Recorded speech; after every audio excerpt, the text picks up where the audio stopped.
Hi friends! Thanks for tuning in. If you like this video, please give it a like, comment below, and take a moment to subscribe to our channel. Welcome to Copenhagen, a small charming village located in the southwestern part of Ontario, in the municipality of Haldimand County. It's a peaceful place, perfect for anyone looking to experience a quieter side of Ontario life. The village is tucked away in a scenic rural area, surrounded by lush green fields and a number of beautiful lakes. The land here is rich in agriculture, and the community has a strong farming heritage, which adds to the overall charm of the area. Copenhagen is also known for its history, with roots dating back to the early 19th century. The town's name, of course, comes from the capital of Denmark, and while you won't find Danish culture heavily influencing the area today, there's something special about the way the village holds on to its historical roots.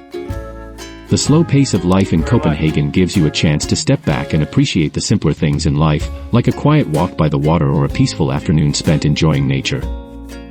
For those who enjoy exploring small, off-the-beaten-path destinations, Copenhagen, Ontario is a hidden gem that captures the essence of rural Ontario life. Whether you're here for a day or a weekend, it's a lovely spot to unwind and enjoy the natural beauty of the region.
Thanks for watching!